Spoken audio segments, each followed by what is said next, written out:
Selamat pagi Miss Deti, saya Clara dari kelas 11 MIPA 1 akan melakukan presentasi mengenai konsumerisme. Konsumerisme adalah gaya hidup yang menghabiskan waktu serta barang, dan salah satu contoh barang yang paling umum digunakan dalam konsumerisme adalah uang secara berlebihan. Uang bisa digunakan untuk berbagai hal, yaitu untuk berbelanja online dan bahkan judi dalam konsumerisme. Benda-benda yang dibeli ataupun uang tersebut digunakan dalam jumlah yang berlebih secara sadar hanya untuk memuaskan keinginan pribadi tanpa memikirkan apakah hal itu penting, bermanfaat, dan apakah ada dampak buruknya. Ada banyak hal yang bisa mempengaruhi atau membuat seseorang sehingga bisa melakukan aktivitas konsumerisme. Contoh terbesarnya adalah karena gengsi di lingkungan pergaulan. Umumnya, seseorang bisa berlaku boros, berfoya-foya, terutama untuk membeli barang mewah secara berlebih karena adanya rasa malu jika tidak menggunakan barang bermerek, terutama bagi orang-orang yang berada di pergaulan yang cukup elit. Mereka membeli barang bermerek agar tidak dipermalukan karena tidak membeli barang bermerek. Bisa juga perilaku konsumerisme ini muncul karena keinginan untuk ria dan pamer. Alasan ini adalah faktor besar mengapa orang pada masa kini berperilaku boros dan hidup dalam gaya konsumerisme. Semua orang memiliki sosial media. Terkadang kita merasa iri dan terhadap apa yang dimiliki oleh orang lain, sehingga hal ini mendorong kita untuk membeli barang yang lebih mahal dan dipamerkan di sosial media.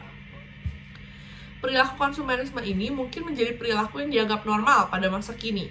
Namun, kita harus berhati-hati karena perilaku ini bisa membawa kita untuk melakukan aksi-aksi yang di luar nalar. Hal ini baru saja terjadi pada tanggal 15 Mei lalu, di mana seorang wanita dengan inisial RS membunuh anaknya dan berniat melakukan aksi bunuh diri karena terlilit pinjol atau pinjaman online. Ibu berinisial RS ini membunuh anaknya dan berniat melakukan upaya bunuh diri. Ibu ini merupakan seorang bendahara keluarga yang memegang dan mengatur deposito sebesar 1,2 miliar rupiah. Uang tersebut habis digunakan selama 3 tahun untuk berbelanja online dan berlibur tanpa sepengetahuan suaminya. Lenyapnya uang sebesar 1,2 miliar rupiah ini membuat dirinya stres dan takut untuk mengakui perbuatannya kepada suaminya. Karena hal ini, RS pun membawa anaknya ke hotel dan membunuhnya, kemudian melakukan upaya bunuh diri. Namun, untungnya upaya tersebut berhasil dihentikan karena RS ditemukan dan berhasil dihentikan oleh pihak yang berwenang. Dari contoh kasus yang saya sampaikan, kita bisa melihat bagaimana perilaku konsumerisme ini bisa membawa kita ke jalan yang menyimpang.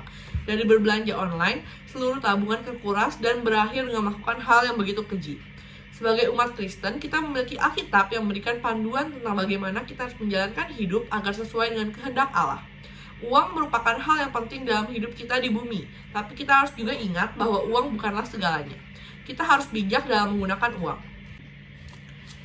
Kita harus belajar dari apa yang terjadi pada RS. RS diberi tanggung jawab untuk menyimpan dan mengatur keuangan keluarga. Namun RS malah menggunakan uang tersebut untuk hal-hal yang tidak seharusnya.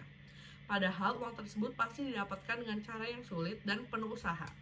Namun, uang sebanyak itu bisa habis untuk hal-hal yang tidak bermanfaat. Setelah RS tahu apa kesalahannya, ia pun tidak berani mengakui kesalahannya pada suaminya. Ia malah berniat untuk melakukan hal yang begitu jahat, yaitu untuk membunuh anaknya dan mengakhiri hidupnya. Kita harus tahu bahwa kehidupan kita di dunia ini pasti memiliki sebuah tujuan. Sebagaimanapun besar kesalahan kita, Allah Maha Pengampun. Pasti Allah akan memaafkan kesalahan kita jika kita sepenuh hati mengakui dan ingin kembali ke jalan yang benar. Bertobatlah ke jalan yang benar, kita tidak bisa melakukan hal jahat untuk menutupi sebuah kejahatan. Dan kita harus ingat bahwa sebagai umat Allah, kita harus taat dan menaati hukum Taurat. Dituliskan pada 1 Timotius 6 ayat 10, akar segala kejahatan adalah cinta uang. Dan Amsal 3 ayat 9, muliakanlah Tuhan dengan hartamu dan dengan hasil pertama dari segala penghasilanmu.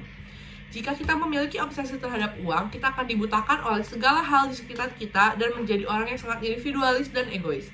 Kita akan dibutakan oleh segala hal di sekitar kita dan menjadi orang yang sangat tidak peduli atas segala yang ada di sekitar kita.